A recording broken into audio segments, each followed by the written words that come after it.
ராதே கிருஷ்ணா. ராம் ராம். நாம் இப்போ மாசி மாசத்தினுடைய மகிமை என்ன அப்படின்னு பார்க்க போறோம். மாசி மகம், மாசி மாதத்தில் மக நட்சத்திரத்தன்று வரக்கூடிய பௌர்ணமி சில நேரங்கள்ல ஆயில்ய நட்சத்திரத்திலேயே வந்துடும், சில நேரங்கள்ல பூர நட்சத்திரத்துல வரும். ஆனா அந்த மக நட்சத்திரத்தை ஒட்டி தான் பௌர்ணமி வரும். பல்லாயிரம் வருஷங்களுக்கு முன்னால எக்ஸாக்டா நடந்துட்டு இருந்தது. இப்போ அது கொஞ்சம் மாறி இருக்கு. அந்த மாசி மகம் அப்படின்னு சொல்லக்கூடிய இந்த மாக மாசம்னு சம்ஸ்கிருதத்துல அதை சொல்லுவாங்க. 12 வருடத்திற்கு ஒரு முறை இந்த மக நட்சத்திரத்துல குரு பகவான் வரும் பொழுது, அதாவது 2028 இதை மாதிரி வரும். மக நட்சத்திரத்துல குரு பகவான் வரும் பொழுது பௌர்ணமி திதியும் சேரும் பொழுது அதுக்கு பேர் மகாமகம் என்று பெயர். அதாவது 12 வருடத்துக்கு ஒரு முறை நடந்தால் அதுக்கு பேர் மகாமகம் என்று பெயர். பிரதி வருடமும் ஒவ்வொரு வருடத்திலையும் வரக்கூடிய அந்த மாசி மாத மக நட்சத்திர பௌர்ணமிக்கு மாக மாசம் என்று பெயர். இந்த மாதத்தினுடைய விசேஷம் என்ன அப்படின்னு பார்த்தோம் அப்படின்னா, உலகத்துல இருக்கக்கூடிய அனைத்து புண்ணிய நதிகளும், அந்த புண்ணிய நதிகளுக்குரிய தெய்வங்களும் வான்லோகத்திலிருந்து பூலோகத்துக்கு இறங்கி வந்து அவரவர் நதிகள் எந்த சமுத்திரத்தில் கலக்கிறதோ அங்கே அவர்களே ஸ்நானம் செய்து, பல பக்தர்கள் பல பேருடைய பாவங்களை வந்து அவங்க சரி பண்ணிக்கணும்னு இந்த நதிகள்ல வந்து கொடுத்துட்டு போன பாவங்களை அந்த தேவதைகள் வந்து நிவர்த்தி பண்ணிக்கிறாங்க. அந்த நதி இப்போ கங்கா, யமுனா, சரஸ்வதி, கோதாவரி, நர்மதா, சிந்து, காவேரின்னு எல்லாமே பெண் தெய்வங்களுடைய பெயர்களா இருக்கு. அந்த தேவதைகள் எல்லாம் வந்து என்ன பண்றாங்க அப்படின்னா, பல பக்தர்கள் வருடக்கணக்கா வந்து என்னுடைய பாபங்கள் தீரட்டும், என் முன்னோர்களுடைய இது தீரட்டும்னு சொல்லி அங்க கொண்டு வந்து கழிச்ச பாபங்கள் எல்லாத்தையும் அந்த நதிகள் சுமந்துகிட்டு இருக்கு. அந்த தேவதைகள்லாம் கூட இந்த மாசி மாத இந்த மக நட்சத்திரத்தன்று அவரவர் நதி எந்த சமுத்திரத்தில் போய் கலக்கிறதோ அங்கே அவர்களே ஸ்நானம் செய்து அந்த பாபத்தை நிவர்த்தி செய்து கொள்வதாக சாஸ்திரம் சொல்கிறது. அப்படி எத்தனை நதிகள் உள்ளன என்று பார்த்தால், கங்கா, சிந்து, சரஸ்வதி ச யமுனா, கோதாவரி, நர்மதா, கிருஷ்ணா, பீமரதி ச பல்கு சரயோ, ஸ்ரீகண்டகி, கௌமதி, காவேரி, கபிலா, பிரயாக சரயு, வேத்ராவதி ख्यातयः நத்யஸ்ரீ ஹரி பாத பங்கஜ பவாம் குருவந்து வாம் மங்களம் அப்படின்னு கிட்டத்தட்ட 18 நதிகளை சொல்லியிருக்கு. பிரதானமான நதிகள். நாம வந்து அன்றாடம் பூஜைகள்ல உபயோகப்படுத்தக்கூடியது கங்கேச்ச யமுனே செய்வ கோதாவரி, சரஸ்வதி, நர்மதா, சிந்து, காவேரி, தாமிரபரணி என்று சொல்லக்கூடிய 8 நதிகளை மட்டுமே நாம் பாரத தேசத்துல முக்கியமான நதிகளாக கொண்டதுனால நாம் அதை மட்டும் அன்றாட ஒரு ஹோமங்கள்லயோ பூஜைகள்லயோ நாம அந்த நதிகளை மட்டும் வச்சு புண்ணியாக வாசனம் பண்ணும்போது பிரார்த்தனை பண்றோம். ஆனா 18 நதிகள் புண்ணிய நதிகள் இருக்கு. இவை அத்தனைக்கும் கங்கைன்னு தான் பேரு. கங்கையிலிருந்து உற்பத்தியாகி ஒவ்வொரு பெயராக மாறி ஒவ்வொரு தேவதைகளாக மாறுகிறது. எப்படி ஆதிபராசக்தி வந்து சரஸ்வதியாக ரூபம் எடுக்கிறா, பார்வதியாக ரூபம் எடுக்கிறா, துர்க்கையாக ரூபம் எடுக்கிறா, மகாலட்சுமியாக ஒரே சக்தி எப்படி பல சக்திகளாக பிரிகிறதோ அப்படி ஒரே ஒரு கங்கை வந்து பல ரூபங்களாக பல தேவதைகளாக பிரிகிறது. அந்த நதிகள்ல போய் நாம பக்தர்கள் ஜனங்கள் நம்மளுடைய பாபங்கள், நம்மளுடைய குல தோஷங்கள் இதெல்லாம் நிவர்த்தி பண்றதுக்காக அமாவாசை, பௌர்ணமி, மகாலயபட்சம் இப்படி பலவிதமான நாட்கள்ல போய் நாம அங்க போய் ஸ்நானம் பண்றோம். நமது பாவங்கள் தீரணும்னு பிரார்த்தனை பண்றோம். இதுகளெல்லாம் அந்த நதிகள் தாங்கிக்குது. அந்த நதிகளுக்கு எப்ப விமோசனம் கிடைக்கும் அப்படின்னு பார்த்தா அந்த மாசி மகத்துல விமோசனம் கிடைக்கும். அப்ப நதிகளுக்கே விமோசனம் அப்படின்னு சொல்லும் போது தேவர்கள், கந்தர்வர்கள், முனிவர்கள், யக்ஷர்கள், ராட்சசர்கள் முதற்கொண்டும் எல்லாருமே இந்த மாசி மகத்துல அனைத்து நதிகளிலும் வந்து ஸ்நானம் செய்கிறார்கள். ஸ்நானம் செய்வதோடு மட்டுமல்ல, முக்கியமான கோ, பூ, தில, ஹிரண்ய, ஆத்ய, வாசோ, தானிய, குடானிச்ச, ரௌப்பியம், ரவணம் என்று சொல்லக்கூடிய 10 விதமான தானங்கள் சொல்லப்பட்டுள்ளது. அந்த 10 விதமான தானங்கள் என்ன? கோ பசுமாடு தானம், பூமி தானம், எள்ளு தானம், ஸ்வர்ணம் அதாவது தங்கத்தை தானம் செய்வது, ஆஜ்யம் நெய் தானம், தானியம் அதாவது நாம கொடுக்கக்கூடிய நவதானியங்களோ இல்ல நெல்லோ அரிசியோ பருப்போ, இது மட்டும் இல்ல குடம் வெல்லம், அதைத்தான் சர்க்கரை பாக நம்ம கரும்பு தானமா கொடுக்கறது, ரௌப்பியம் வெள்ளி, லவணம் உப்பு, இந்த மாதிரி வாசகா அப்படின்னு சொன்னா வஸ்திரம் அப்படின்னு சொல்லப்படுறது. சர்வ தேவத்தியம்பை வாசகா, எல்லா தேவதைகளும் வஸ்திரத்தில் இருக்கின்றன என்று சாஸ்திரம் சொல்கிறது. காரணம் என்ன? ஒரு மனிதனுடைய மானத்தை காப்பாற்றக்கூடியது வஸ்திரம், துணி.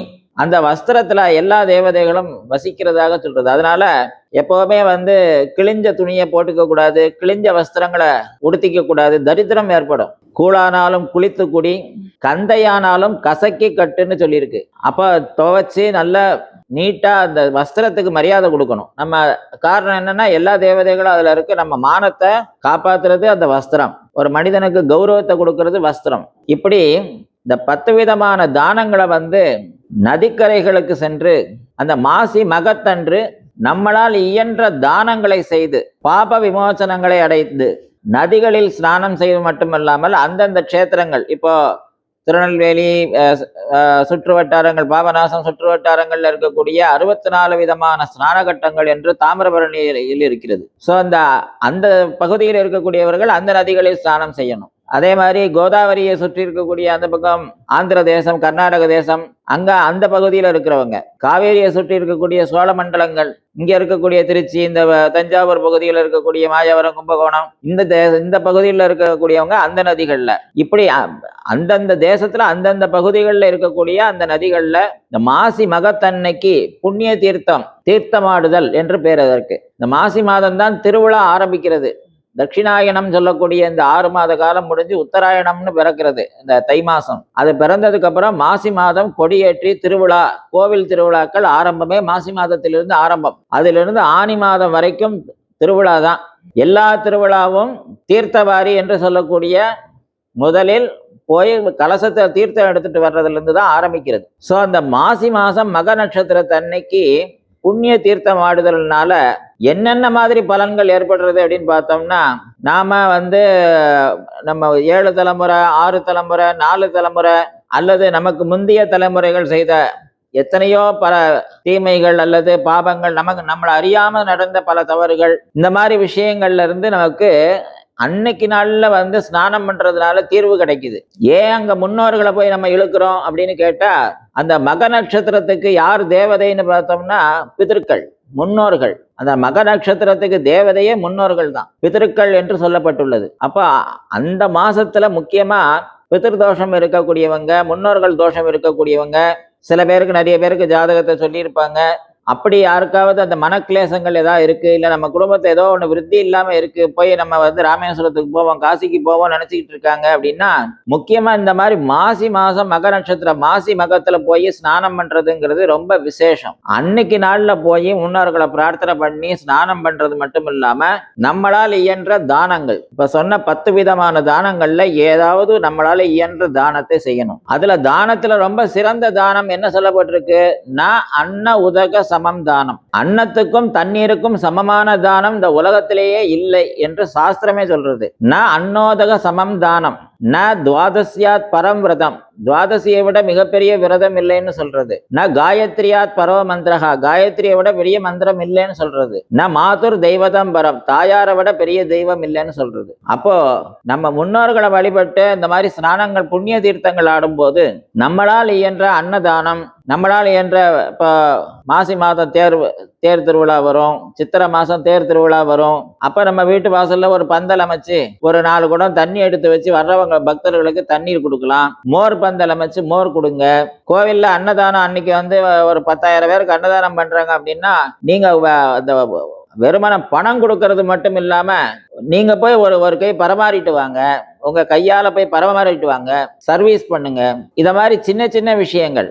அந்த அன்னம் உதகம், உதகம்னா தண்ணி, தண்ணியும் உணவும் தான் மனிதனுக்கு அடிப்படை உயிர் வாழ ஆதாரம். இந்த 2க்கும் மிஞ்சின தானம் இந்த உலகத்திலேயே இல்லைன்னு சொல்றது. அதுக்கப்புறம் தான் நான் சொன்ன மற்ற 10 தானங்கள்லாம். ஸோ இந்த முக்கியமான இந்த நாட்கள்ல, இந்த மாசி மகத்துல பிதர்களுக்கு உரிய முக்கியமான ஒரு சுபமான தினம்னு பேர் அதுக்கு. அப்படிப்பட்ட ஒரு தினத்துல இந்த 18 தீர்த்தங்கள்ல யாரால எந்தெந்த தீர்த்தங்கள்ல நீராட முடியுமோ நீராடி அவரவர்களால் இயன்ற தானங்களை கொடுத்து அவரவர் பரம்பரையில இருக்கக்கூடிய நிறைய நல்ல விஷயங்களை, அதாவது புண்ணியங்களை அதிகரிச்சு, ஏதாவது நம்மள அறியாம பாபங்கள் ஏதாவது நம்ம பரம்பரையில இருந்ததுன்னா அதுல நிவர்த்தியை அடைஞ்சு அதன் மூலமாக மேற்கொண்டு புத்திர விருத்தி ஏற்படுறது, நல்லபடியா கல்யாணம் நடக்கிறது, நல்லபடியா வீடு வாசல் வாங்குறது, தரித்திர நிலையை களைஞ்சு நல்ல ஒரு தனதானிய அபிவிருத்தி ஏற்படுறது, வியாபாரத்துல ஒரு தடங்கள் இருந்ததுன்னா அதுல நிவர்த்தியை காண்றது அப்படின்னு அவரவர் வாழ்க்கை லட்சியங்கள்னு இருக்கும். அதற்கு உண்டான ஒரு நல்ல அனுகிரகத்தை வாங்குறது அப்படின்னு இந்த குளியல், இந்த தீர்த்த ஸ்நானம் இது மிகப்பெரிய ஒரு உத்தமமான ஒரு விஷயமாக சொல்லப்படுகிறது. அதனால மாசி மாதத்தில் மக நட்சத்திரத்தன்னைக்கு பௌர்ணமி அன்னைக்கு போய் புண்ணிய தீர்த்தங்கள்ல ஸ்நானம் பண்ணி இந்த சுபிக்ஷங்கள் எல்லாம் நல்லபடியா ஜனங்கள் அடையணும் அப்படின்னு பிரார்த்தனை பண்ணி இயன்ற இந்த விஷயங்களை ஜனங்களுக்கு தெரியப்படுத்தணும், ஜனங்கள் இதை கடைபிடிக்கணும் அப்படிங்கிற ஒரு நோக்கத்தோட இந்த விஷயத்த சொல்லப்பட்டிருக்கு. ஜனங்கள் இதனால பயனடையணும்னு பிரார்த்தனை செய்துக்கிறேன். ராம் ராம்.